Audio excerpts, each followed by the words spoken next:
మొన్నటి వరకు ఆ మంత్రులు నోటి నుంచి మాట వచ్చింది అంటే చాలు ప్రజలు అమ్మో అని హడలిపోయేవారు.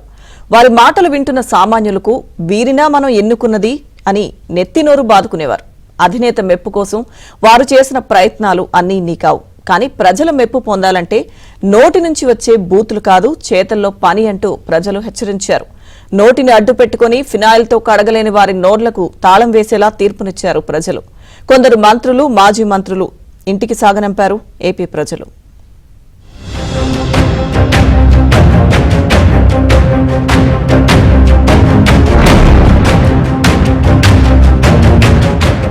ఏపీ ఎన్నికల్లో ప్రజలిచ్చిన విస్పష్ట తీర్పుతో వైసీపీకి చుక్కలు కనిపించాయి. ఫలితాల్లో ఆ పార్టీ కనీస స్థాయిలో ప్రభావం చూపలేక సింగిల్ డిజిట్కే పరిమితమైంది. ఇంతటి ఘోర పరాభవానికి కారణాలు లెక్కలేనన్ని. అయితే వాటిలో ప్రధానంగా చెప్పుకోవాల్సింది ఆ పార్టీకి చెందిన మంత్రులు, ముఖ్య నేతలు వాడిన భాష. అది వైసీపీ పట్ల ప్రజల్లో చులకన భావం కలిగించేలా చేసింది. వైసీపీ అధికారంలోకి వచ్చాక రాజకీయాల్లో విపరీత పోకడ్లు మొదలయ్యాయి. రాజకీయ ప్రత్యర్థుల్ని శత్రువుల్లా చూడడం, రాయలేని రీతిలో తిట్టించడాన్ని వారి పనితీరుకు కొలమానంగా వైసీపీ అధిష్టానం భావించింది. అందుకే జగన్ ఏరి కోరుకుని కొంతమందికి మంత్రి పదవులు ఇచ్చి మరీ ప్రతిపక్ష నేతలను బూతులు తిట్టించారు.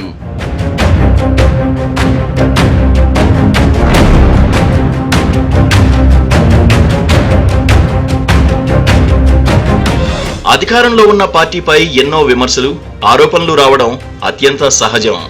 చేతనైతే వాటికి హుందాగా సమాధానం చెప్పగలగాలి. కానీ బాధ్యత గల పదవుల్లో ఉన్న మంత్రులు సైతం ఆ పని చేయలేదు. అంబటి రాంబాబు, సీదిరి అప్పలరాజు, జోగి రమేష్, ఆర్కే రోజాతో పాటు తొలి 2.5 ఏళ్లు మంత్రులుగా పనిచేసిన కొడాలి నాని, పేర్ని నాని, అనిల్ కుమార్ యాదవ్, ఎమ్మెల్యే వల్లభనేని వంశీ వాడిన భాష నోటుతో చెప్పలేని విధంగా ఉండేది. ప్రతిపక్ష నేతల విమర్శలకు హుందాగా సమాధానం చెప్పాల్సిన వాళ్లు ప్రతిపక్ష నేతలపై ఇష్టారీతిన బూతు పురాణంతో విరుచుకుపడ్డారు. ప్రజలు వినలేని, రాయలేని పదాలతో తిట్టిపోశారు. అసభ్య పదజాలం వాడితేనే తమ అధిష్టానం వద్ద మార్కులు పడతాయని భావించారు. పార్టీ అధినేత మనసెరిగిన కొందరు మంత్రులు, అధికార పార్టీ ఎమ్మెల్యేలు వారి స్థాయిని, హోదాను మర్చిపోయారు. అసెంబ్లీలో ఉన్నామా, బహిరంగ సభలో మాట్లాడుతున్నామా అన్నది కూడా చూసుకోకుండా ప్రతిపక్ష పార్టీల నాయకుల్ని దారుణమైన బూతులు తిట్టించడం టార్గెట్ గా పెట్టుకున్నారు వైసీపీ నేతలు.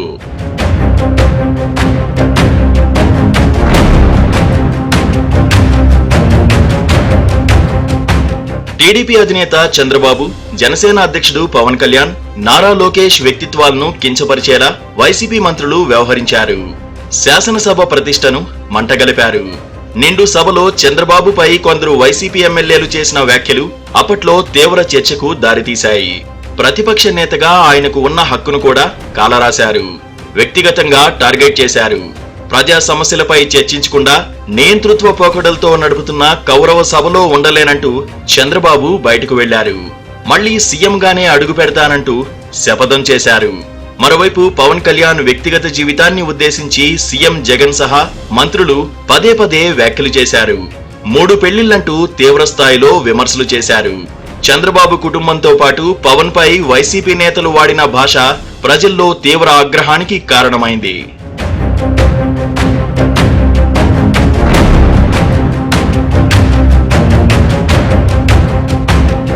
ఈ ఎన్నికల్లో దాని ప్రభావం ప్రజా తీర్పు రూపంలో స్పష్టంగా వెల్లడైంది. బూతుల్లో ఆరితేరిన వారంతా నేడు ఓటమి పాలయ్యారు. నెల్లూరు సిటీ ఎమ్మెల్యేగా ఉన్న అనిల్ కుమార్ యాదవ్ నర్సారావుపేట ఎంపీగా పోటీ చేసి ఓడిపోయారు. గుడివాడలో కొడాలి నాని, పెనమలూరులో జోగి రమేష్, పలాసలో సీదిరి అప్పలరాజు, నగరిలో ఆర్కే రోజాకు ఓటమి తప్పలేదు. మచిలీపట్నం నుంచి పేర్ని నాని తన కుమారుడు కృష్ణమూర్తిని బరిలోకి దించిన పరాజయం నుంచి తప్పించుకోలేకపోయారు. ఇలా అనేక మంది నోటిని అడ్డు పెట్టుకుని జగన్ చెప్పిన వెంటనే జీ హుజూర్ అంటూ రెచ్చిపోయిన వైసీపీ నేతలకు ప్రజలు తగిన బుద్ధి చెప్పారు. ప్రజలకు మంచి పాలన అందించమని అధికారాన్ని అప్పగిస్తే బూతులు తిట్టడానికి ఉపయోగించారా అంటూ ప్రజలు ఫైర్ అయ్యారు. దీంతో ప్రజాగ్రహానికి గురై ఇంటికే పరిమితమయ్యారు.